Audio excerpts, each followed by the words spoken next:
Hello, નમસ્કાર વિદ્યાર્થી મિત્રો. હું છું નિકુલ સિણોજિયા અને ફરી એક વખત સ્વાગત છે આપ દરેકનું આપણી યુટ્યુબ ચેનલ પર. આપણે વાત કરી રહ્યા છીએ ધોરણ 10 વિષય વિજ્ઞાન અને ટેકનોલોજીમાં ચેપ્ટર નંબર 1 રાસાયણિક પ્રક્રિયાઓ અને સમીકરણોની. ચાલો હવે જોઈએ આગળ પાર્ટ 2. આજનો આપણો ટોપિક શું છે તેની ચર્ચા કરીએ. હવે આગળના લેક્ચરમાં આપણે જે ભણી ગયા એની ઉપર થોડી માહિતી આપી દઉં, અને જો કદાચ તમે એ વિડીયો ન જોયો હોય તો નીચે ડિસ્ક્રિપ્શનમાં તેની લિંક મળી જશે, ત્યાંથી તે વિડીયો તમે જોઈ શકો છો. હવે આગળના લેક્ચરમાં આપણે એવું જોયું કે રાસાયણિક પ્રક્રિયાઓ એટલે શું, તો તેના કેટલાક ઉદાહરણો જોયા, આપણા વ્યવહારમાં બનતી હોય તેવી ઘટનાના. એ ઉપરાંત રાસાયણિક પ્રક્રિયા ખરેખર ક્યારે બને અને એ રાસાયણિક પ્રક્રિયાને આપણે કઈ રીતે ઓળખી શકીએ એના માટેના કેટલાક રાસાયણિક ફેરફારો પણ આપણે જોઈ ગયા. તો ચાલો હવે આગળ વાત કરીએ. રાસાયણિક પ્રક્રિયાઓ અને સમીકરણો, જેને કેમિકલ રિએક્શન એન્ડ ઇક્વેશન પણ કહેવાય. હવે આપણે આગળ વાત કરશું પાર્ટ 2માં. આજના આપણા વિષય વસ્તુના મુદ્દાઓ છે. 4 પ્રશ્નો વિશેની માહિતી આપણે મેળવવાની છે. હવે એમાંનો સૌથી પહેલો જ પ્રશ્ન છે કે ખરેખર ચાલો રાસાયણિક પ્રક્રિયા કોને કહેવાય એ તો આપણે જોઈ ગયા કે કઈ રીતે આપણને ખબર પડે, એની ઓળખ કઈ રીતે થાય, એ ઘટના કેવી રીતે બને છે, એ કઈ રીતે નક્કી કરવું એ આપણે જોઈ ગયા. પરંતુ હવે એ જ રાસાયણિક પ્રક્રિયા છે એના આધારિત આપણને જ કેટલાક પ્રશ્નો ઉદ્ભવતા હોય, તો એના સોલ્યુશન માટે આપણા આગળના મુદ્દાઓ જે છે એ આપણું સોલ્યુશન છે. તો ચાલો જોઈએ. તો આપણો આગળનો પ્રશ્ન છે પહેલો જ કે રાસાયણિક પ્રક્રિયાઓનું વર્ણન ટૂંકમાં કઈ રીતે કરવું. એટલે કે આપણને પ્રશ્ન થાય કે ચાલો રાસાયણિક પ્રક્રિયા કોને કહેવાય એ ઓળખતા તો આપણને આવડી ગયું કે કોઈ પણ એવી રાસાયણિક પ્રક્રિયા થતી હોય તો જો એની અંદર પદાર્થની અવસ્થામાં ફેરફાર થતો હોય, રંગ પરિવર્તન થતું હોય, જો પછી વાયુ ઉત્પન્ન થતો હોય કે ઉષ્મા ઉત્પન્ન થતી હોય, તો આવા રાસાયણિક ફેરફારોથી આપણે હવે નક્કી કરી શકીએ કે એ રાસાયણિક પ્રક્રિયા થઈ એમ કહેવાય. પણ હવે એ જ રાસાયણિક પ્રક્રિયાનું આપણે જો વર્ણન કરવા જઈએ તો ખૂબ જ લાંબુ છે. તો એને ટૂંકમાં કઈ રીતે વર્ણવી શકાય એના માટેનો પ્રશ્ન છે આપણો પહેલો જ. હવે એ સમજી ગયા બાદ એના પછીનો પ્રશ્ન આપણો આગળનો આવશે કે રાસાયણિક પ્રક્રિયાને અતિ સંક્ષિપ્તમાં કઈ રીતે લખી શકાય. કે હજી પણ વધુ ટૂંકમાં જો આપણે દર્શાવવું હોય તો ખરેખર આપણે એને કઈ રીતે દર્શાવી શકીએ એના માટેનો પ્રશ્ન છે. ત્યાર પછી આગળનો પ્રશ્ન છે આપણો કે રાસાયણિક પ્રક્રિયાને કે રાસાયણિક જે પ્રક્રિયા બને એને રાસાયણિક સમીકરણમાં લખાય અને એ સમીકરણને સમતોલિત કરો. મોસ્ટ આઈએમપી પ્રશ્ન છે. આ જે પ્રશ્ન છે બોર્ડની પરીક્ષા માટે મોસ્ટ આઈએમપી પ્રશ્ન છે, જે આપણે આગળ વ્યવસ્થિત રીતે સમજીશું ત્યારે આગળની માહિતી છે એની વાત કરીશું. અને ત્યાર પછી એની જેવા જ અગત્યના એના પરથી કે અત્યાર સુધી આપણે જે કંઈ પણ વસ્તુ જોઈ ગયા અહીંયા સુધીના ટોપિકમાં ત્યાં સુધીમાંથી પૂછાતા પ્રશ્નો, એટલે કે ઇન્ટેક્સમાં આપણને કેટલાક પ્રશ્નો પૂછેલા છે એ સેક્શન A, B, C માટે આપણા માટે અગત્યના છે, તો એની પણ ચર્ચા આપણે કરવાની છે. તો હવે વિદ્યાર્થી મિત્રો તમને ખ્યાલ આવી ગયો હશે કે આજના વિડીયોમાં આપણે ખૂબ જ અગત્યના એવા મોસ્ટ આઈએમપી મુદ્દાઓ, જે ખાલી આપણા ચેપ્ટર પૂરતા જ નહીં કે આપણી બોર્ડની એક્ઝામ પૂરતા જ નહીં, પરંતુ તમે જ્યાં સુધી ભણશો ત્યાં સુધીમાં, જ્યાં સુધી તમે રસાયણ વિજ્ઞાન કેમિકલ પ્રોસેસિંગ મતલબ કે જ્યાં સુધી કેમિસ્ટ્રી તમે ભણશો ત્યાં સુધીમાં આ જે બેઝિક નોલેજ છે તમને ખૂબ ઉપયોગી બનવાનું છે. એટલે ખૂબ શાંતિથી ધ્યાનથી વિડીયો જોજો તો તમને પૂરેપૂરી માહિતી છે એ સમજાઈ જશે. તો ચાલો હવે વધુ સમય નહીં લેતા વિડીયોને શરૂ કરીએ. હવે આજનો આપણો પહેલો ટોપિક છે કે રાસાયણિક પ્રક્રિયાનું વર્ણન ટૂંકમાં કઈ રીતે કરવું. તો ચાલો જોઈએ. સૌથી પહેલો જ આપણને જે પ્રશ્ન ઉદ્ભવે છે એની વાત કરીએ. તો હવે ખરેખર એક સાથે સાથે એક બીજી સલાહ એ પણ આપીશ કે આપણે જ્યારે હવે 10મા ધોરણમાં પહોંચી ગયા છીએ તો હવે સ્વાભાવિક છે કે આપણે આગળ 11-12 સાયન્સમાં જવાનું જ હશે, બરાબર છે. પછી તમારી અનુકૂળતા મુજબ તમે કોઈ પણ ફિલ્ડ લઈ શકો છો, પરંતુ સાથે સાથે એનસીઆરટીના નિયમો કે બુકમાં જે આપણે ભણી છીએ એ મુજબ સાથે સાથે એના કોઈ પણ શબ્દો કે જે નામ હોય તો એની નીચે જે અંગ્રેજીમાં આપેલા નામ કે શબ્દો છે એને પણ સાથે સાથે વાંચવાની અને પાકી કરવાની એ ટેવ પાડજો, જે આગળ જઈને ખૂબ જ ઉપયોગી બનશે. ઓકે, ચાલો હવે આજનો આપણો ટોપિક છે કે રાસાયણિક પ્રક્રિયાને ટૂંકમાં કઈ રીતે લખી શકાય. તો ચાલો વિદ્યાર્થી મિત્રો, આપણે આગળના વિડીયોમાં જોયું કે રાસાયણિક પ્રક્રિયા એટલે શું, તો એ રાસાયણિક પ્રક્રિયા ખરેખર ક્યારે બની એ કઈ રીતે નક્કી કરી શકાય એ આપણે જોઈ ગયા. તો ચાલો આપણને નક્કી કરતા તો આવડી ગયું, હવે એનું વર્ણન કરવું હોય તો આપણે વર્ણન કરતા પણ આપણને આવડે. એમાં શું નવીનતા છે? તો એ જે વર્ણન થાય છે તો એ શાબ્દિક વર્ણન આપણે કરવા જઈએ તો એ શાબ્દિક વર્ણન છે એ શાબ્દિક વર્ણન ખૂબ જ લાંબુ થઈ જાય છે. એટલે કે દાખલા તરીકે આપણે આગળના લેક્ચરમાં આપણે પ્રવૃત્તિ 1.1 જે આપણે જોઈ ગયા એનું જ ઉદાહરણ લઈ લઈએ. ધારો કે આપણે એનું શાબ્દિક વર્ણન ટૂંકમાં હું તમને સમજાવું કે એવું કહી શકાય કે એક મેગ્નેશિયમની પટ્ટી લો, તે પટ્ટીને ચીપિયા વડે પકડો, બર્નરની જ્યોત વડે તેને ગરમ કરો, ગરમ કર્યા બાદ તેનું અવલોકન કરો, અવલોકન કરીને વોચ ગ્લાસમાં મળતો જે રાખ સ્વરૂપનો પદાર્થ છે એનું આપણે નિરીક્ષણ કરવાનું છે, તે પદાર્થ શું છે એ જણાવો. મતલબ કે આ રીતની આખી જે પ્રોસેસ છે એ પ્રક્રિયાની એનું શાબ્દિક વર્ણન કરવા જઈએ તો એ ખૂબ જ લાંબુ પડી જાય છે, અડધા પેજ જેટલું વર્ણન થાય છે. તો એ પણ એક પ્રક્રિયા જ દર્શાવે છે, તો એ જગ્યાએ બનતી જે પ્રક્રિયા છે એ જ દર્શાવે છે. તો જો આપણે હવે એ જ આખી પ્રક્રિયાને અન્ય કોઈ એવી રીતે લખી શકીએ કે જો એટલું જ વર્ણન એ જ બધી માહિતી ટૂંકમાં મળતી હોય તો એવી રીતે લખી શકાય છે ખરા કે નહીં એ આપણે જાણવાનું છે. તો વિદ્યાર્થી મિત્રો, આપણે તમામ રાસાયણિક પ્રક્રિયાઓને ટૂંકમાં એના શાબ્દિક વર્ણનની જગ્યાએ એને ટૂંકમાં લખી શકીએ છીએ. તો કે હવે એ વળી કઈ રીતે શક્ય બને, તો એ કઈ રીતે શક્ય છે ચાલો એ જોઈએ. તો હવે મેગ્નેશિયમની પટ્ટીવાળું ઉદાહરણ આપણે અત્યારે જે મેં વાત કરી એને જ આપણે ઉદાહરણ તરીકે લઈ અને એના પરથી જ આગળ વધીએ કે ધારો કે મેગ્નેશિયમની પટ્ટીનું આપણે હવાની હાજરીમાં દહન કરાવીએ એટલે પ્રવૃત્તિ 1.1 માં આપણે જોઈ ગયા તો કે મેગ્નેશિયમ ઓક્સાઇડ બને છે, આવું આપણે સમજી ગયા.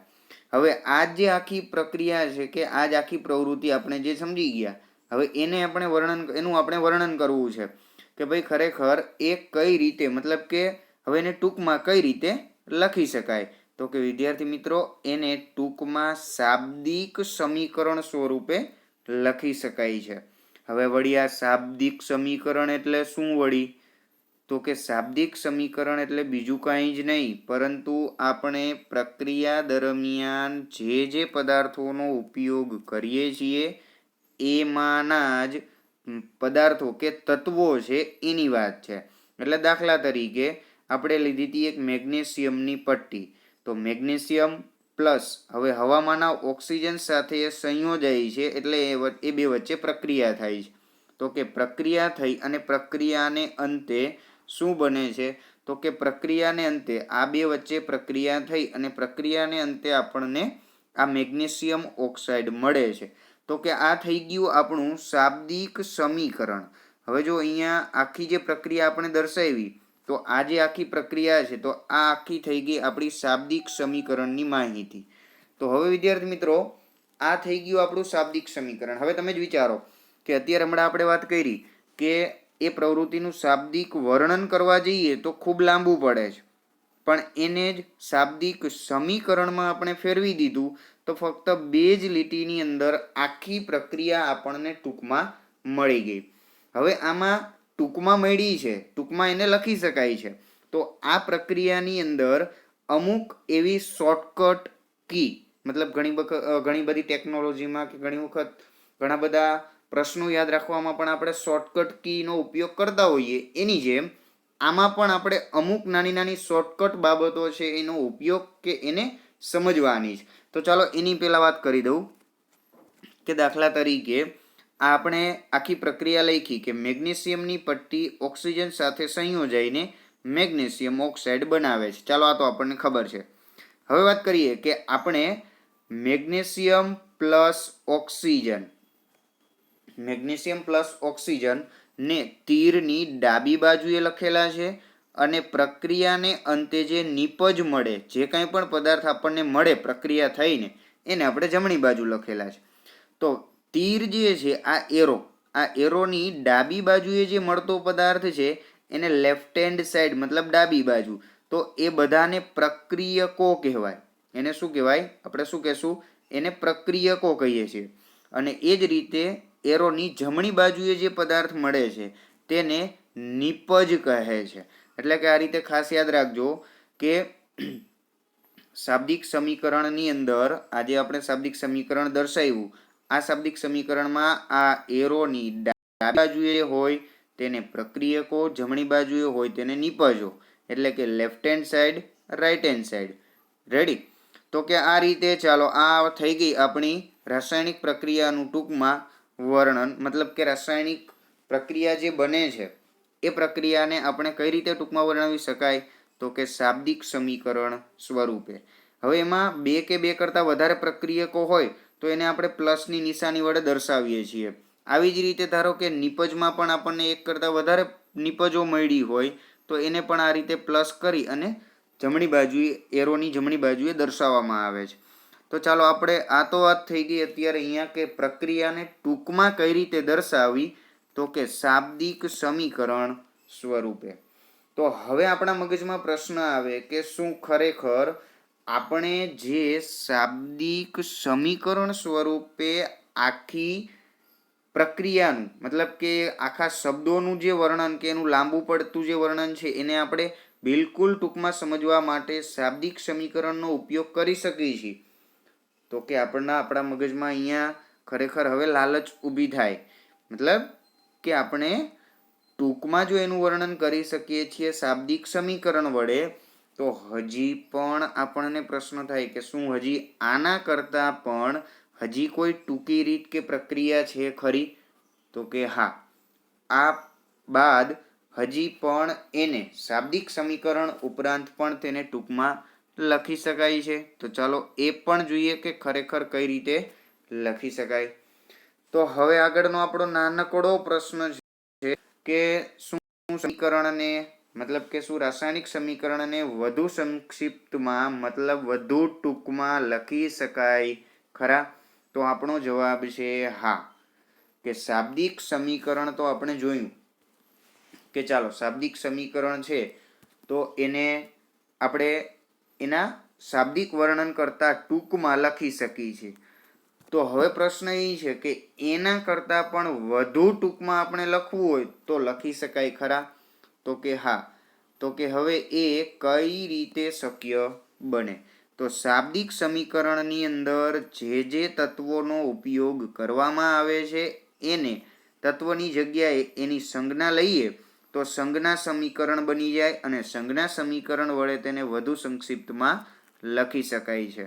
તો કે હવે એ વળી કઈ રીતે શક્ય બને? તો આપણે આગળ જોઈ ગયા એ જ પ્રવૃત્તિનો ઉપયોગ કરીએ. દાખલા તરીકે પ્રવૃત્તિ 1.1 મેગ્નેશિયમની હવામાંના ઓક્સિજન સાથે પ્રક્રિયા થઈ મેગ્નેશિયમ ઓક્સાઇડ એટલે કે MgO મેગ્નેશિયમ ઓક્સાઇડ બને છે. તો કે હવે જે પદાર્થનો ઉપયોગ કર્યો હવે એની જગ્યાએ આપણે શું કરશું? તો કે એના જ સમીકરણ મતલબ કે એની સંજ્ઞાનો ઉપયોગ કરશું. તો કે હવે મેગ્નેશિયમની જગ્યાએ શબ્દ જે વાપરતા એની જગ્યાએ મેગ્નેશિયમ Mg, ઓક્સિજનની જગ્યાએ O2 એની સંજ્ઞા, આવી જ રીતે સામે મેગ્નેશિયમ ઓક્સાઇડ. તો હવે વિચારો કે આપણે જે શાબ્દિક સમીકરણ જોઈ ગયા તો એના કરતાં પણ આ જે વર્ણન છે એ ખૂબ જ ટૂંકું છે. તો વિચારો કે આ રીતે આપણે કોઈ પણ રાસાયણિક પ્રક્રિયાને પછી ભલે કોઈ પણ પ્રકારની રાસાયણિક પ્રક્રિયા હોય તો એ કોઈ પણ રાસાયણિક પ્રક્રિયાને આપણે વધુ ને વધુ ટૂંકમાં આ રીતે લખી શકીએ છીએ. છે ને મજાની વાત? તો ચાલો હવે આ થઈ ગઈ આપણી બેઝિક પ્રશ્નોની માહિતી કે ચર્ચા. તો હવે કદાચ આપણને અહીંયા પ્રશ્ન ઉદ્ભવે કે ચલો આપણે આ પ્રક્રિયાને કઈ રીતે ટૂંકમાં લખવી એની તો માહિતી મેળવી લીધી, પણ હવે આ જ પ્રક્રિયાનું જો આપણે અવલોકન કરીએ તો આપણને શું અવલોકન જોવા મળે છે? તો કે વિચાર. ચલો તમે પણ વિચારો કે આમાં શું અવલોકન તમને જોવા મળે છે. તો અહીંયા તમે જોશો તો તમને ખ્યાલ આવશે કે મેગ્નેશિયમનો એક પરમાણુ છે, અહીંયા ઓક્સિજનના 2 પરમાણુ છે અને અહીંયા બને છે મેગ્નેશિયમ ઓક્સાઇડ. તો કે આની અંદર પણ મેગ્નેશિયમનો એક પરમાણુ અને ઓક્સિજનનો પણ એક જ પરમાણુ છે. તો હવે અહીંયા પ્રશ્ન ઉદ્ભવે કે આ પ્રક્રિયામાં આવું કેમ?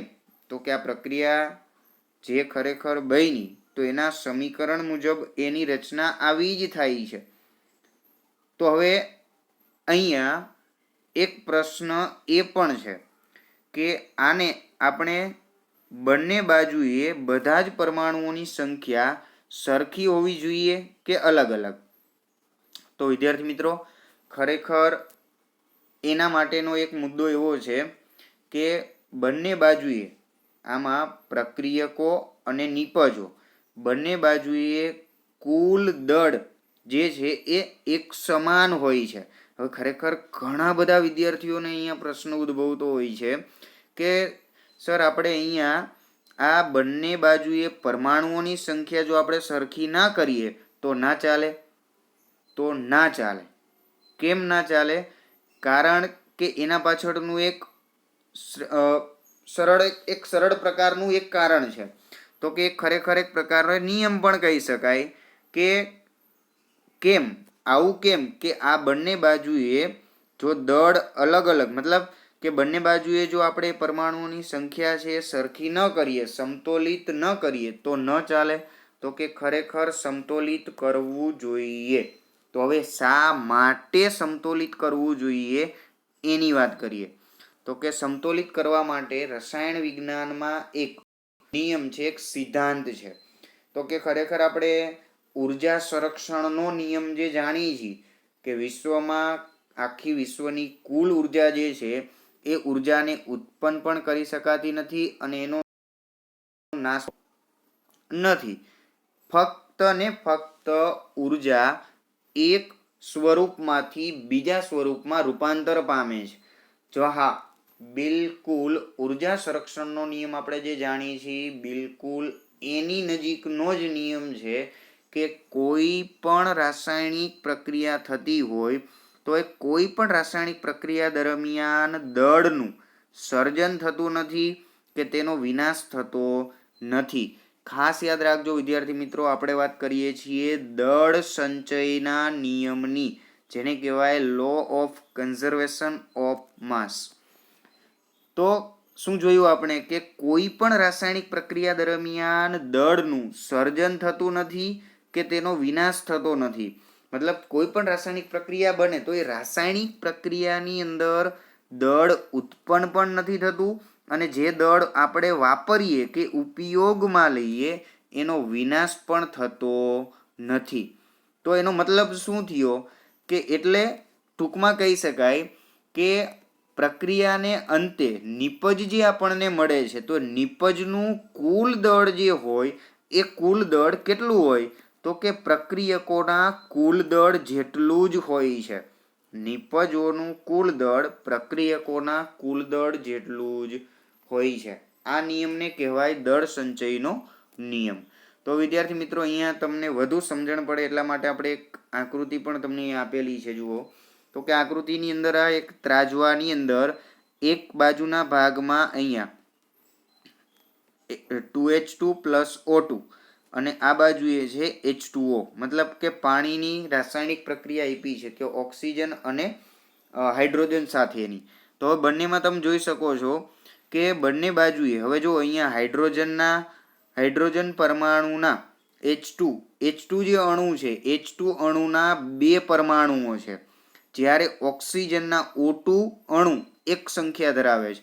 જ્યારે આ બાજુએ તો કે ખરેખર આ બાજુએ પણ આપણે તમે જુઓ તો અહીંયા 2H2O મતલબ કે હાઇડ્રોજનના આ બાજુએ હાઇડ્રોજન કેટલા થઈ ગયા? 2 દુ 4. હાઇડ્રોજનના 4 પરમાણુ છે. આવી જ રીતે ઓક્સિજનના 2 પરમાણુ છે.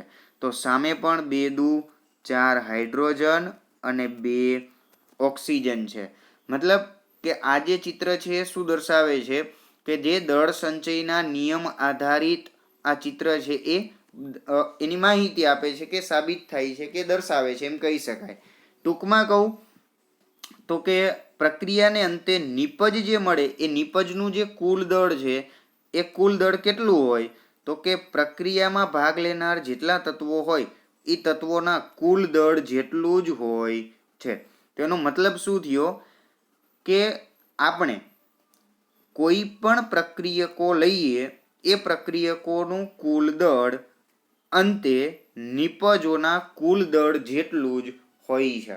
આને કહેવાય દળ સંચયનો નિયમ. એક સામાન્ય એક સાદું ઉદાહરણ આપું આપણા વ્યવહારમાં બનતું હોય તેવું. ધારો કે આપણે એક પાણીનો ગ્લાસ છે, એ પાણીના ગ્લાસની અંદર ધારો કે 5 થી 10 ml જેટલું આપણે પહેલા પાણી લઈ લઈએ. ધારો કે 10 ml જેટલું પાણી લેવામાં આવે છે. હવે 10 ml પાણી લઈ અને એની અંદર આપણે 1 ચમચી ખાંડ ઉમેરીએ છીએ. ધારો કે તેની અંદર આપણે 1 ચમચી જેટલી ખાંડ ઉમેરીએ છીએ. હવે આ દ્રાવણને આપણે હલાવી અને મિક્સ કરી દઈએ. હવે બનતું જે આ દ્રાવણ છે તો હવે આખા દ્રાવણનું આપણે વજન કરીએ અને આ આખા દ્રાવણનું વજન છે એ ખરેખર કેટલું થશે? તો તમે જ વિચારીને કહો કે કેટલું થશે? તો કે આખા દ્રાવણનું જે વજન છે એ ખરેખર કેટલું થાય? તો કે આપણે જે લીધેલું જે 10 મિલીલીટર પાણી છે, 10 ml પાણી અને 1 ચમચી ખાંડ, 1 ચમચી જે આપણે ખાંડ લીધી, આ બેયના દ્રાવણ મતલબ કે આ બેયનું વજન છે એનો સરવાળો કરો તો એના જેટલું જ થાય. તો એ સ્વાભાવિક છે, એક નોર્મલ ઉદાહરણ છે, એક સાવ સામાન્ય બાબત છે. બિલકુલ એની જેમ હવે તમને ખ્યાલ આવી ગયો હશે કે કોઈ પણ રાસાયણિક પ્રક્રિયા જ્યારે બને ત્યારે નિપજોનું કુલ દળ પ્રક્રિયકોના કુલ દળ જેટલું જ હોય. તો હવે જો વાસ્તવિક ઘટનામાં આવું બનતું હોય, જો વાસ્તવિક ઘટનામાં મતલબ કે વાસ્તવમાં આવું બનતું હોય તો હવે જો આપણે ધારો કે એ જ પ્રક્રિયાને આપણે લખીએ, જો આપણે એ જ પ્રક્રિયાને આપણે રાસાયણિક સમીકરણ સ્વરૂપે લખતા હોય તો સમીકરણ સ્વરૂપે જ્યારે લખીએ તો ત્યારે પણ તેને આપણે સમતોલિત મતલબ કે તેને બંને બાજુએ પ્રક્રિયકો અને નિપજોનું કુલ દળ છે એ સમાન દર્શાવવું જરૂરી છે. તો કે હવે આપણને પ્રશ્ન થાય કે ચાલો રાસાયણિક પ્રક્રિયાને આપણે રાસાયણિક સમીકરણ સ્વરૂપે દર્શાવતા શીખી ગયા. એ રાસાયણિક સમીકરણને હવે સમતોલિત કરવું પણ જરૂરી છે એવું પણ આપણે સમજી ગયા. તો કે હવે પ્રશ્ન એ ઉદ્ભવે કે એ પ્રક્રિયાને સમતોલિત કરવી કઈ રીતે? તો ચાલો આપણે આગળ જોઈએ કે હવે પ્રક્રિયાને સમતોલિત કરવી કઈ રીતે, કે હવે ખરેખર પ્રક્રિયા કઈ રીતે સમતોલિત કરી શકાય. તો હવે એના માટેનો આગળનો આપણો પ્રશ્ન કે સમતોલિત રાસાયણિક સમીકરણ કઈ રીતે કરી શકાય, મતલબ બેલેન્સ્ડ કેમિકલ ઇક્વેશન. કોઈ પણ કેમિકલ ઇક્વેશન છે, કોઈ પણ રાસાયણિક પ્રક્રિયા છે ને સમતોલિત કઈ રીતે કરી શકાય. તો હવે વિદ્યાર્થી મિત્રો એક ખાસ એક બાબત અહીંયા નોટ કરીને રાખજો. કોઈ પણ રાસાયણિક પ્રક્રિયા બનતી હોય તો હવે આપણે આજથી યાદ રાખીશું કે કોઈ પણ રાસાયણિક પ્રક્રિયાને આપણે કઈ રીતે લખવી એ તો આપણે જાણી ગયા કે એ રાસાયણિક પ્રક્રિયાને રાસાયણિક સમીકરણ સ્વરૂપે લખી શકાય અને એ રાસાયણિક સમીકરણને આપણે જ્યારે દર્શાવીએ ત્યારે સમતોલિત સ્વરૂપે દર્શાવવું જરૂરી છે. તો જ એ આખું જે રાસાયણિક પ્રક્રિયાનું આપણે જે સમીકરણ દર્શાવ્યું એ 100% સાચું બને. બરાબર છે? આટલી બાબતો આપણે ખાસ યાદ રાખીશું. તો ચાલો હવે આપણો આગળનો મુદ્દો છે કે સમતોલિત કઈ રીતે કરવું. હવે તમે જોઈ શકો છો નીચે કે આપણે પ્રવૃત્તિ 1.3 જે કરી ગયા એમાં આપણે જોયું હતું કે કોનિકલ ફ્લાસ્કની અંદર દાણાદાર ઝીંકના ટુકડા અને H2SO4 નું દ્રાવણ આપણે મિક્સ કર્યું અને એમાં હાઇડ્રોજન વાયુ છે એ ઉત્પન્ન થાય છે. હવે આ આખી પ્રક્રિયા છે, આ આખી પ્રક્રિયા જે ઘટના બનતી હતી એને આપણે અહીંયા અત્યારે આપણે આગળ જે સમજી ગયા એ મુજબ આપણે એને આ રીતે રાસાયણિક પ્રક્રિયામાં લખી શકાય. તો કે હા. હવે એ જ રાસાયણિક પ્રક્રિયાને આપણે સમતોલિત કરવી છે. તો હવે જુઓ અહીંયા સમતોલિત કઈ રીતે કરી શકાય? તો કે હવે સમતોલિત કરવા માટે આપણે સૌ પ્રથમ શું કરીશું? હવે એની વાત. તો સૌથી પહેલા આપણે અહીંયા આ રીતે 3 બોક્સ બનાવવાના છે, મતલબ 3 ખાના. જેમાં પહેલા ખાનાની અંદર તત્વોની સંખ્યા, મતલબ પ્રક્રિયાની અંદર જેટલા તત્વો હાજર હોય એ બધા લખવા માટે. ત્યારબાદ ડાબી બાજુએ તત્વોની સંખ્યા અને જમણી બાજુએ, મતલબ left hand side and right hand side. તો ચાલો અહીંયા આગળ જોઈએ. તો સૌથી પહેલા શું કરશું કે પ્રક્રિયામાં ભાગ લેનાર જેટલા તત્વો છે એ તત્વોની સંખ્યા પહેલા આપણે નોટ કરી લેશું. એટલે કે હવે તમે અહીંયા જોઈ શકો છો, આ આખા મુદ્દાની અંદર આપણે અહીંયા શું કરેલું છે? તો કે અહીંયા હવે આમાં જુઓ, એક પેલું શું છે? પેલું છે ઝીંક, પછી હાઇડ્રોજન, પછી સલ્ફર અને ઓક્સિજન. આ 4 તત્વોની હાજરી છે. તો પહેલા આપણે એને લખી લઈએ કે 4 તત્વો પ્રક્રિયામાં હાજર છે. હવે તો કે ડાબી બાજુએ એ તત્વોની સંખ્યા કેટલી અને જમણી બાજુએ એ તત્વોની સંખ્યા કેટલી એ આપણે લખવાની છે. તો ડાબી બાજુએ તમે અહીંયા પ્રક્રિયામાં જ જોતા જજો, સાથે સાથે કે પ્રક્રિયામાં જ અહીંયા આપણે જોશું. તો પ્રક્રિયામાં આપણે જોઈએ તો ખબર પડશે આપણને અહીંયા કે ચાલો હવે ઝીંક. તો સૌથી પહેલા વાત કરીએ ઝીંકની. તો ઝીંક ડાબી બાજુએ કેટલી છે? ઝીંકની સંખ્યા 1. આવી જ રીતે જમણી બાજુએ કેટલા છે? તો ઝીંક ડાબી બાજુ જમણી બાજુ બંને બાજુ 1 1 છે.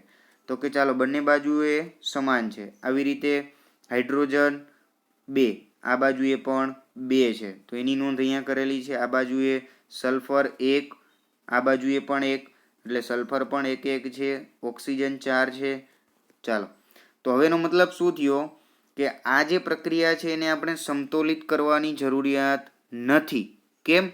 કારણ કે આ જે રાસાયણિક પ્રક્રિયા બની, તો આ પ્રક્રિયા જે છે એ પહેલેથી જ સમતોલિત જ છે. કેમ? કારણ કે જો બંને બાજુએ તત્વોના પરમાણુની સંખ્યા, જો તીરની ડાબી બાજુ અને જમણી બાજુ બંને બાજુએ તત્વોના પરમાણુની સંખ્યા છે એ સમાન હોય તો એ પ્રક્રિયાને કેવી કહેવાય? મતલબ કે એને કેવું કહેવાય? સમતોલિત રાસાયણિક સમીકરણ કહે છે. હવે એનો મતલબ શું થયો કે આપણે કોઈ પણ રાસાયણિક પ્રક્રિયાને સમતોલિત કરવી હોય તો શું જોવાનું છે કે ઈ પ્રક્રિયાની અંદર જેટલા તત્વો છે એના પરમાણુની સંખ્યા, હવે એ તત્વના પરમાણુની જે સંખ્યા હોય એ પરમાણુની સંખ્યાને જો આપણે બંને બાજુએ સમાન કરી નાખીએ, મતલબ સમાન બનાવી દઈએ, તો એ પ્રક્રિયા છે એ સમતોલિત થઈ જાય છે. મતલબ કે આ રીતે હવે પ્રક્રિયા સમતોલિત કરવા માટે ચાલો આપણે એક વ્યવસ્થિત રીતે એક બીજું ઉદાહરણ લઈએ અને બીજા ઉદાહરણ વડે વ્યવસ્થિત સમજીએ. હવે વિદ્યાર્થી મિત્રો, હવેનો જે આગળ પ્રશ્ન કે ટોપિક કે જે મુદ્દો તમે જે કંઈ પણ કહો તે, હવે જે આપણે વાત કરવા જઈ રહ્યા છીએ, આ મુદ્દો ઘણી વખત પરીક્ષામાં પૂછાઈ ગયો છે અને આ મોસ્ટ આઈએમપી પ્રશ્ન પણ કહી શકાય. બરાબર છે? તો ચાલો પ્રશ્ન કઈ રીતે પૂછાય છે? તો કે એક સમીકરણ આપેલું છે Fe plus H2O Fe3O4 plus H2. આ સમીકરણને હીટ એન્ડ ટ્રાયલ વિધિથી સમતોલિત કરો. તો કહી દઉં અહીંયા વિદ્યાર્થી મિત્રો કે આ હીટ એન્ડ ટ્રાયલ વિધિ એટલે શું? તો ખરેખર આપણે જે સમજી ગયા કે રાસાયણિક પ્રક્રિયાને સમતોલિત કરવી જરૂરી છે, તો એ સમતોલિત કરવા માટે જુદા જુદા સોપાનોને લઈને, મતલબ કે એક એક સ્ટેપ બાય સ્ટેપ એ સમતોલિત કઈ રીતે થાય એ સમજવા માટેની જે આખી પ્રોસેસ છે એને હીટ એન્ડ ટ્રાયલ વિધિ કહેવાય. અને એના વડે આપણે આ પ્રક્રિયા છે એને સમતોલિત કરવાની છે. તો ચાલો જોઈએ કઈ રીતે સમતોલિત કરી શકાય છે એની વાત. તો ચાલો હવે સૌથી પહેલું શું કરીશું કે સૌથી પહેલું જ સોપાન શું છે એની વાત કરીએ. ચાલો હવે સૌથી પહેલા જ સોપાન નંબર 1. હવે આ જે રાસાયણિક પ્રક્રિયા છે એ રાસાયણિક પ્રક્રિયાને સૌ પ્રથમ લખી અને તેની ફરતી બાજુએ બોક્સ બનાવો. હવે આ બોક્સ બનાવો તો આનો મતલબ શું થયો કે બોક્સ તો આપણે બનાવી દીધું. ચાલો રાસાયણિક પ્રક્રિયાને આપણે ફરતે બોક્સ બનાવી દઈએ. પણ આ બોક્સ બનાવવાનો મતલબ શું છે કે બોક્સની અંદર કોઈ પણ પ્રકારે ફેરફાર કરવાનો નથી. મતલબ કે પરમાણુની સંખ્યા આપણે બદલવાની છે, વધારો કરવાનો છે, પરંતુ એ વધારો કરવા માટે આપણે આજે પહેલા જ સોપાનમાં જે બોક્સ બનાવ્યું આનો મતલબ શું થયો કે બોક્સની અંદર આપણે કોઈ પણ પ્રકારનો ફેરફાર કરવાનો નથી કે કરી શકાય નહીં. આ પહેલો જ પોઈન્ટ, પહેલું જ સોપાન આપણું. તો કે ચાલો હવે આપણે શું કરીશું તો કે આપણે આગળ અત્યારે હમણાં જ વાત કરી એ મુજબ કે આપણે હવે શું કરવાનું છે. તો હવે જોઈએ આગળ સોપાન નંબર 2 કે હવે આ પ્રક્રિયાને ચાલો આપણે બોક્સ બનાવીને લખી દીધી. હવે કે એની અંદર એ પ્રક્રિયામાં હાજર રહેલા તમામ જે જુદા જુદા તત્વો છે એના પરમાણુની સંખ્યાની આપણે યાદી બનાવવાની છે. તો હમણાં મેં આગળ કીધું એમ કે આપણે પહેલા તો 3 ખાના લઈ લેશું. પહેલું તત્વોનું ખાનું, બીજું લેફ્ટ હેન્ડ સાઈડ મતલબ ડાબી બાજુએ તત્વોના પરમાણુની સંખ્યા, જમણી બાજુએ રહેલા પરમાણુઓની સંખ્યા. તો પેલા તત્વો કેટલા હાજર છે તો કે Fe, હાઇડ્રોજન અને ઓક્સિજન. તો એમાં પેલું છે આપણે લખી લઈએ આયર્ન, હાઇડ્રોજન અને ઓક્સિજન. હવે ડાબી બાજુના ખાનામાં એની સંખ્યા કેટલી છે તો ડાબી બાજુએ અહીંયા ડાબી બાજુએ આયર્ન કેટલા છે તો કે ડાબી બાજુએ આયર્નની સંખ્યા 1 છે. આવી જ રીતે જમણી બાજુએ તો કે Fe3O4 માં Fe કેટલા છે 3. તો અહીંયા 3 લખ્યા આપણે. આવી જ રીતે હાઇડ્રોજન 2 2, ઓક્સિજન 1 અને અહીંયા 4. તો ચાલો આ રીતે આપણે એની માહિતી છે લખી દીધી. તો હવે આપણને પ્રશ્ન અહીંયા એ થાય કે ચાલો આપણે સમતોલિત કરવું છે સમીકરણ. તો સમીકરણ સમતોલિત કરવા માટે હવે આપણે શું કરીશું તો કે આપણી સામે અહીંયા આંકડાઓ તો આવી ગયા. મતલબ ડાબી બાજુ અને જમણી બાજુ બંને બાજુએથી આપણી પાસે કેટલી સંખ્યામાં કયા તત્વોની સંખ્યા કેટલી છે એ આવી ગઈ. હવે શું કરીશું તો કે હવે ખાસ વસ્તુ તમારે યાદ રાખવાની છે કે આ પદ્ધતિથી જ્યારે આપણે સમીકરણ સમતોલિત કરીએ ત્યારે બંને બાજુએથી જે બાજુએ સૌથી વધુ પરમાણુઓની સંખ્યા હોય, મતલબ કે જે બાજુએ સૌથી વધુ પરમાણુઓની સંખ્યા હોય એનાથી એ તત્વના પરમાણુને સામેની બાજુએ સમતોલિત કરવાની શરૂઆત કરવાની. મતલબ કહું ટૂંકમાં તો કે આપણે સમતોલિત કરવાની શરૂઆત આ 3 માંથી કયા તત્વને લઈને કરીશું તો કે જે તત્વના પરમાણુની સંખ્યા બંનેમાંથી કોઈ પણ બાજુએ વધુ હોય, સૌથી વધુ હોય એનાથી આપણે શરૂઆત કરીશું. તો કે સૌથી વધુ ને વધુ કોણ છે તો કે સૌથી વધુ સંખ્યા છે 4. કોણ છે તો કે ઓક્સિજન. હવે ઓક્સિજન પરમાણુની સંખ્યા જમણી બાજુએ 4 છે તો સ્વાભાવિક છે કે આપણે ડાબી બાજુએ ઓક્સિજન છે 4 કરવા પડે. જો ઓક્સિજન આપણે ડાબી બાજુએ પણ 4 કરી દઈએ તો પ્રક્રિયામાં ઓક્સિજન છે સમતોલિત થઈ જાય. આવી જ રીતે હાઇડ્રોજન ને આયન પણ સમતોલિત કરવાના છે. પરંતુ હવે પ્રશ્ન એ છે કે ચાલો હવે અહીંયા ઓક્સિજનને મારે સમતોલિત કરવા છે કે ઓક્સિજન છે એ જમણી બાજુએ 4 છે તો ડાબી બાજુએ પણ મારે 4 કરવાના છે. તો 4 કરવા માટે હું જાણીશ કે એક ઓક્સિજન છે હવે એને 4 વડે ગુણી દઈએ તો સ્વાભાવિક છે 4 ઓક્સિજન પરમાણુ થઈ જાય. પરંતુ ઓક્સિજનને હવે 4 વડે ગુણવા માટે પહેલા તો એ નક્કી કરો કે ડાબી બાજુએ લેફ્ટ હેન્ડ સાઈડમાં ઓક્સિજન પરમાણુ છે એ ખરેખર ક્યાં છે તો કે H2O પાણીના અણુમાં.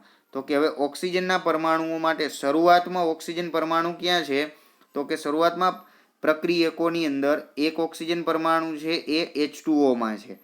તો હવે શરૂઆતમાં ઓક્સિજન નિપજમાં કેટલા છે તો કે ઓક્સિજન નિપજમાં Fe3O4 માં 4 ઓક્સિજન છે. તો હવે ડાબી બાજુએ 4 કરવા માટે હું શું કરીશ તો કે સમતોલિત કરવા માટે એને એક ઓક્સિજનને આપણે 4 વડે અહીંયા ગુણવા પડશે. તો કે આપણે અહીંયા 4 વડે ગુણી દઈએ, આ એક ઓક્સિજનને હું અહીંયા 4 વડે ગુણી દઉં તો સ્વાભાવિક છે કે 4 ઓક્સિજન પરમાણુ થઈ જાય છે. તો કે ચાલો તો હવે અહીંયા ઓક્સિજન પરમાણુની સંખ્યા આપણે 4 કરવા માટે શું કરીએ છીએ તો કે ડાબી બાજુએ ઓક્સિજનના પરમાણુને 4 વડે ગુણીએ છીએ. તો કે હવે કઈ રીતે ગુણવા તો હવે પ્રશ્ન આપણને એમ થાય કે ચાલો આ H2O જે છે આ H2O પરમાણુ જે છે તો H2O અણુની જે રચના છે તો આપણને અહીંયા એમ થાય કે ચાલો H2O અણુ છે તો આ H2O ની અંદર ધારો કે આ H2O ને આપણે આ રીતે લખેલું છે તો કે આપણે અહીંયા ઓક્સિજનને 4 વડે ગુણી દઈએ તો નહીં, ઓક્સિજનને આ રીતે ક્યારે 4 વડે ગુણવાના નથી, કારણ કે આ રીત ખોટી છે. આ રીતે ઓક્સિજનને 4 વડે ગુણી શકાતા નથી. હવે આ કાઉન્સની બહાર મતલબ કે આ જે બોક્સ આપણે બનાવ્યું છે એનો નિયમ શું છે એ યાદ રાખજો ખાસ, કે એને 4 વડે આપણે અહીંયા ગુણીએ તો ખરેખર એ 4 આખા કાઉન્સને મતલબ કે ખાલી ઓક્સિજનને લાગુ પડતા નથી અને અહીંયા લખી પણ શકાય નહીં. તો અહીંયા જો આપણે 4 વડે ગુણવા જ હોય તો 4 વડે ગુણવા માટે અહીંયા લખી શકાતા નથી, પરંતુ તેને ક્યાં ગુણવા પડે તો કે આખા આ પાણીના અણુને આપણે એ કાઉન્સની આગળ 4 વડે ગુણવા પડે. તો હવે એના માટે શું તો કે કઈ રીતે ગુણી શકાય શું છે ચાલો એ જોઈએ.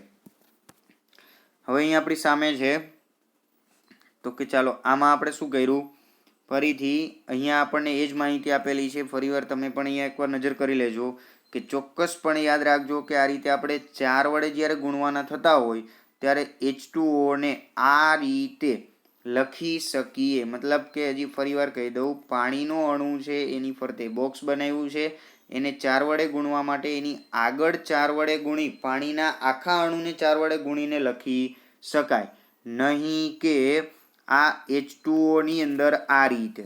તો કે આ રીતે મતલબ કે H2O છે તો કે આને આ રીતે 4 વડે ગુણી શકાતા નથી. પછી આવી જ રીતે આ H2O છે તો એને અહીંયા પણ આ રીતે કૌંસમાં લખી અને તેને ગુણી શકાતા નથી. તો વિદ્યાર્થી મિત્રો તમને ખ્યાલ આવી ગયો હશે કે ખરેખર સહગુણક વડે મતલબ જે જરૂરિયાત વાળા અંક વડે આપણે સમતોલિત કરવા માટે ગુણીએ ત્યારે કઈ રીતે તેની ગણતરી કરવામાં આવે છે એ ખાસ ધ્યાનમાં લેજો. તો હવે આ હતી ટૂંકી બાબત. ચાલો હવે આપણો પોઈન્ટ આગળના સોપાનમાં આગળ વધીએ.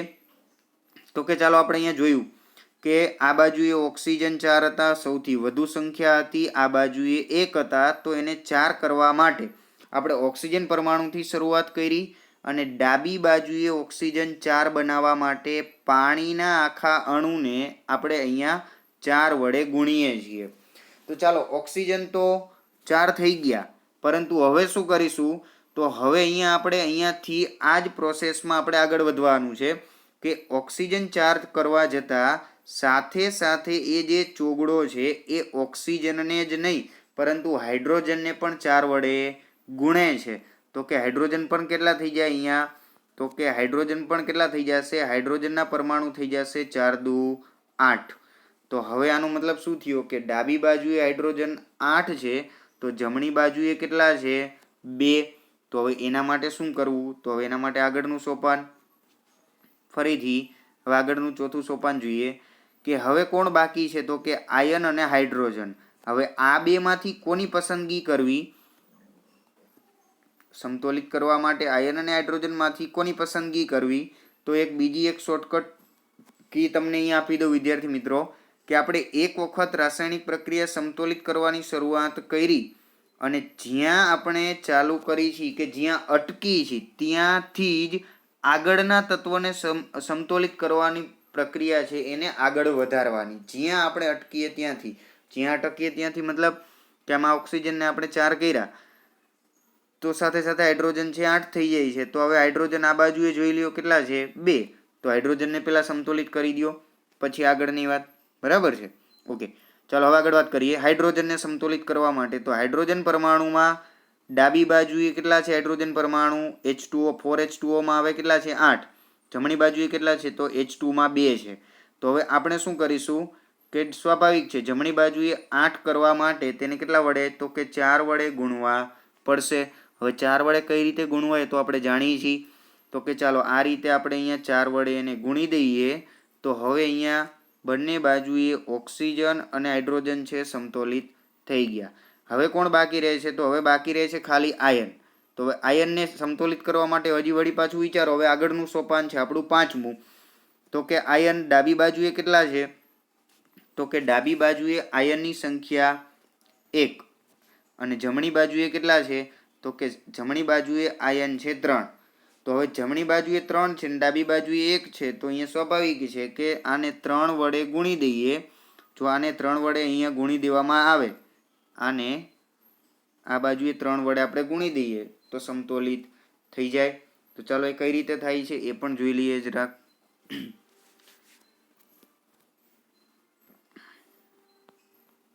ચાલો હવે અહીંયા આપણી સામે છે આયનને કઈ રીતે સમતોલિત કરવા.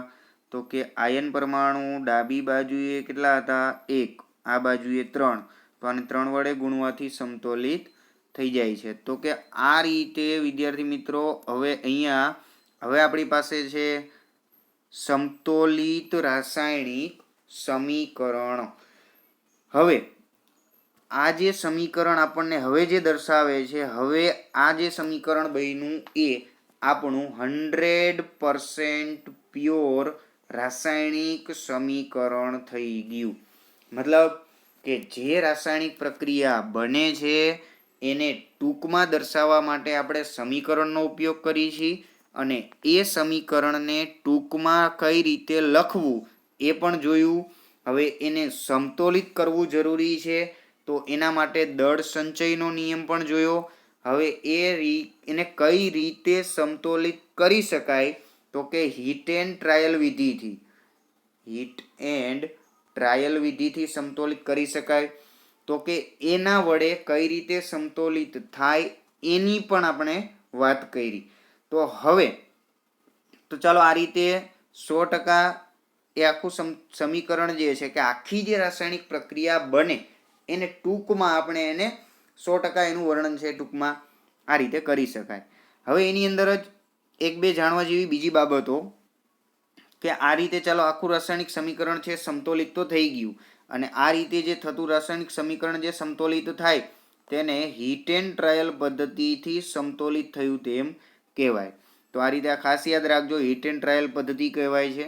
હવે આ આખી પદ્ધતિની અંદર આપણે તમામ જે તત્વો પદાર્થોનો ઉપયોગ કરીએ છીએ એને ખરેખર એ કઈ અવસ્થામાં હતા અને એનો ઉપયોગમાં લીધા, અને પ્રક્રિયા બાદ એ કઈ નિપજ છે કયા સ્વરૂપે મળી એ પણ અગત્યની છે. ટૂંકમાં કહું તો એ દરેક પદાર્થોની અવસ્થા.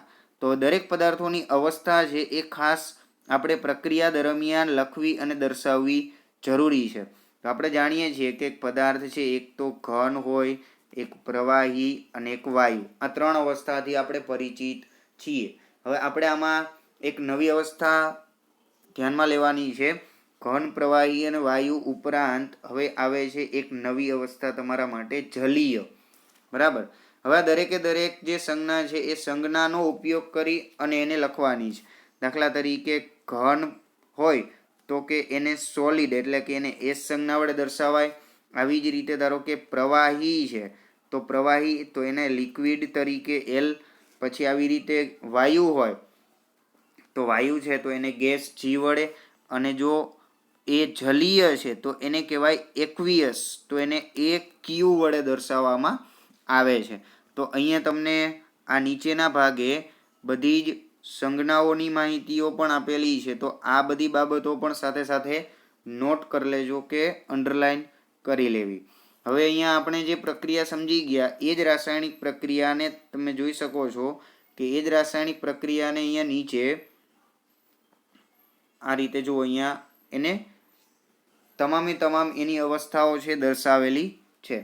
એટલે જેથી કરીને આપણને ખ્યાલ આવે કે ખરેખર એ પ્રક્રિયામાં ઉપયોગમાં લેવાયેલો પદાર્થ ઘન, પ્રવાહી, વાયુ કે જલીય છે એની આપણને ખબર પડે એ માટે. તો આ હતી વાત આપણા મોસ્ટ આઈએમપી પ્રશ્ન હીટ એન્ડ ટ્રાયલ વિધિથી કઈ રીતે પ્રક્રિયા સમતોલિત કરી શકાય તેની સંપૂર્ણ માહિતી.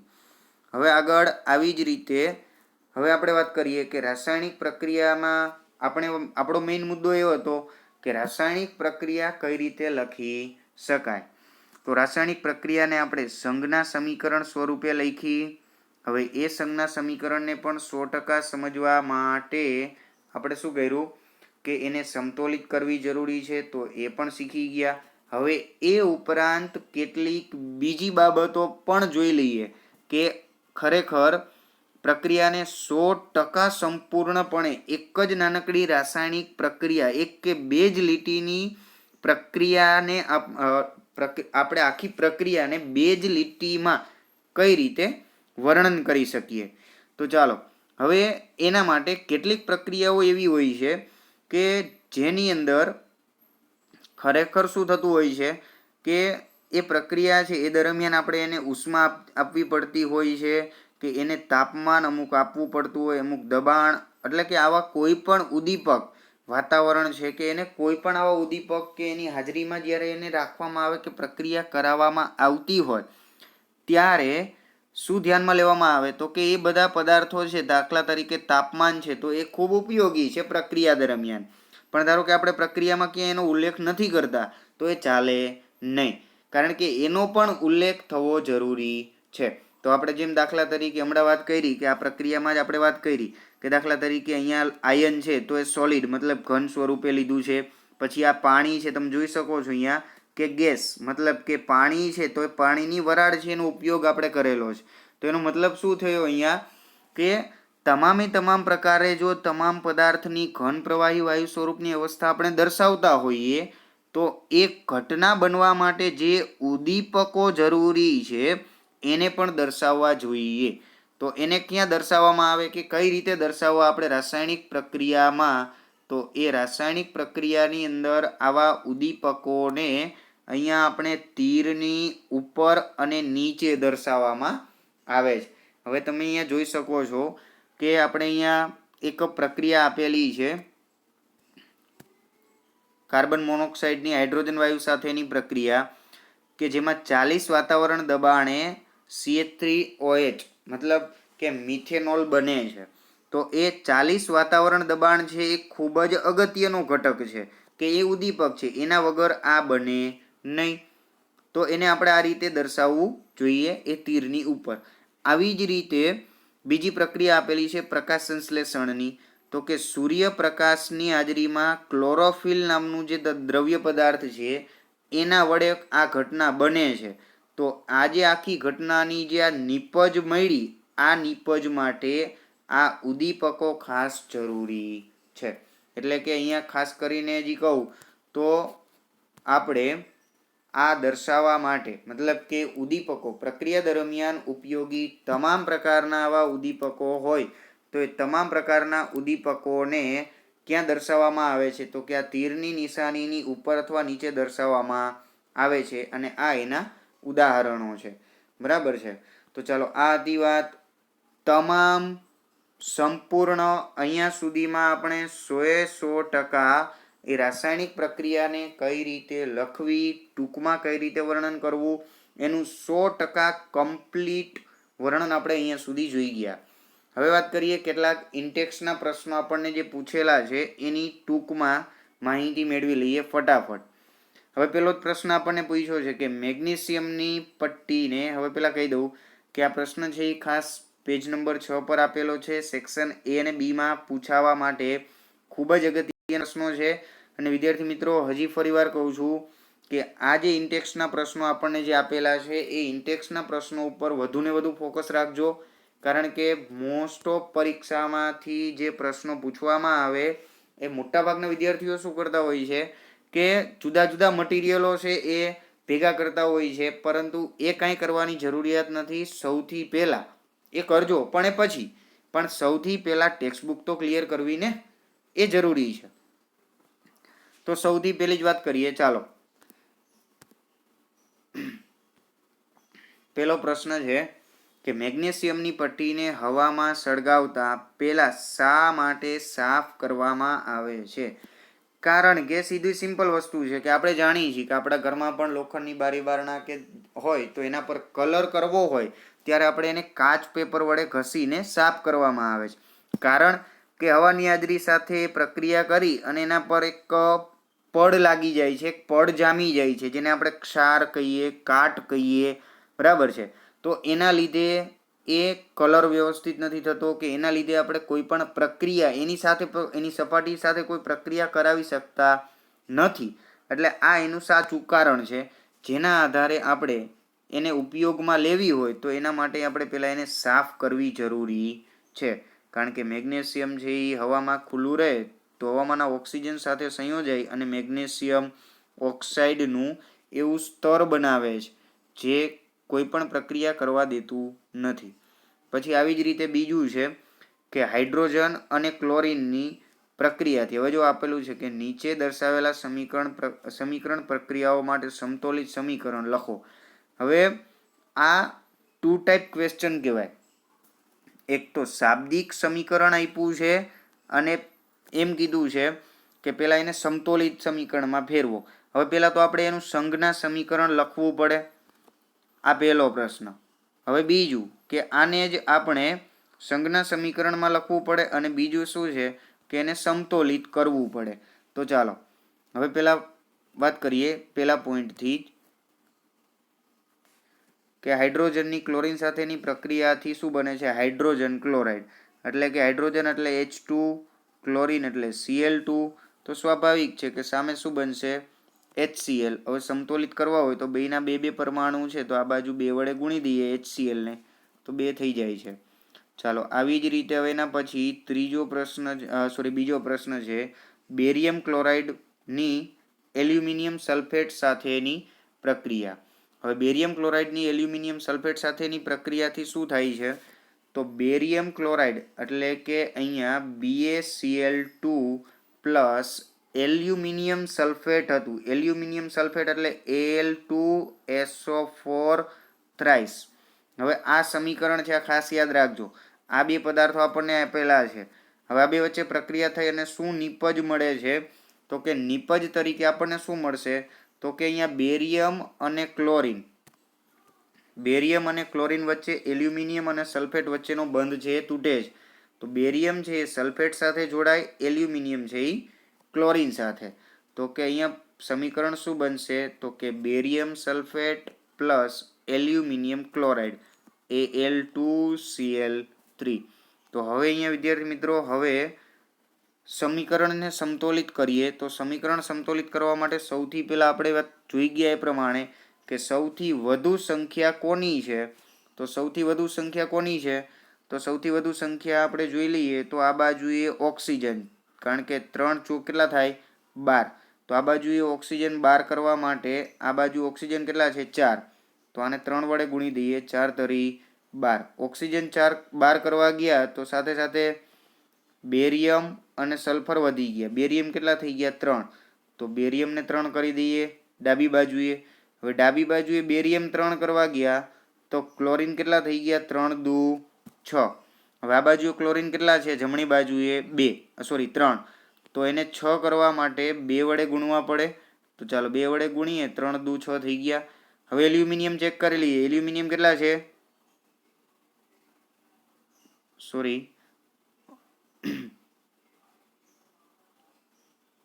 Al2 નહીં, અહીંયા શું આવશે?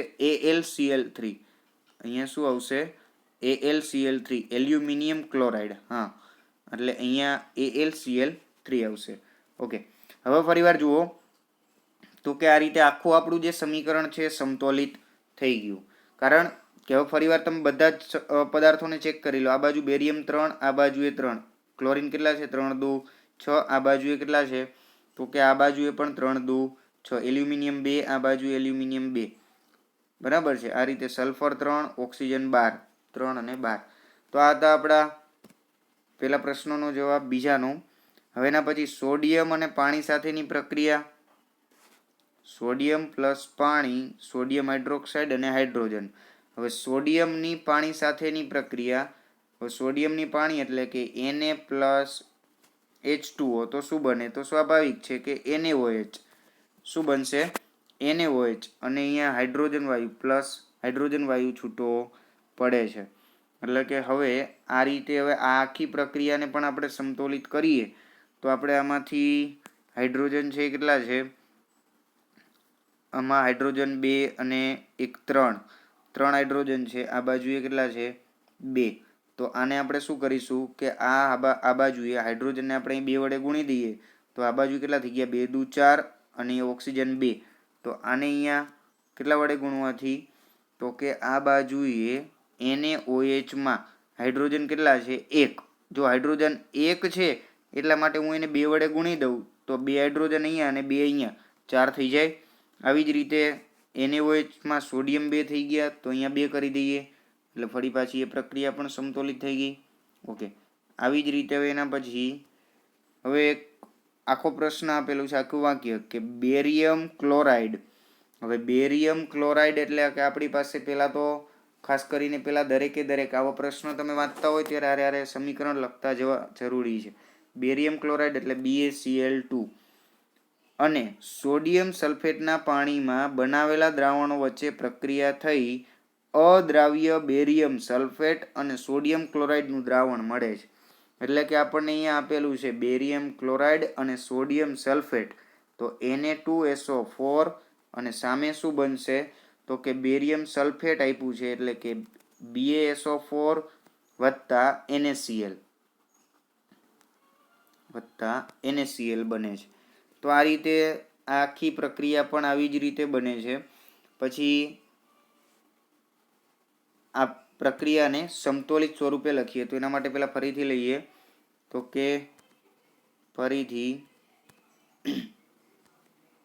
શું છે આપણે આખી પ્રક્રિયા કે બેરિયમ ક્લોરાઇડ શું હતું, બેરિયમ ક્લોરાઇડ BaCl2 પ્લસ એની સોડિયમ સલ્ફેટ એટલે Na2SO4 સાથેની પ્રક્રિયા કરીએ તો એ પ્રક્રિયાથી શું બને છે, તો હવે એ પ્રક્રિયાથી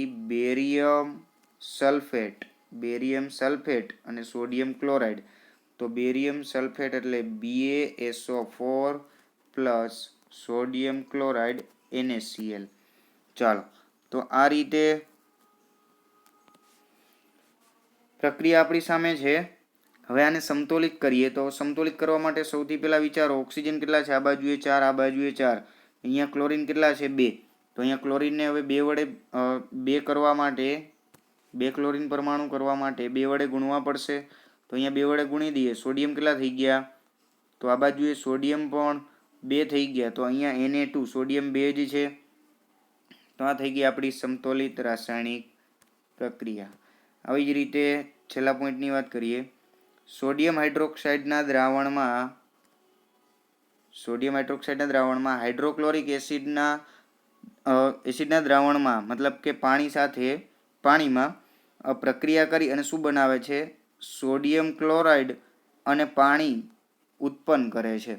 હવાનો મતલબ શું થયો કે સીધી જ વસ્તુ છે, NaOH સોડિયમ હાઇડ્રોક્સાઇડ અને મંદ હાઇડ્રોક્લોરિક એસિડ આ બે વચ્ચે પ્રક્રિયા થાય તો આપણે સ્વાભાવિક રીતે જાણી શકીએ કે સોડિયમ છે એ ક્લોરીન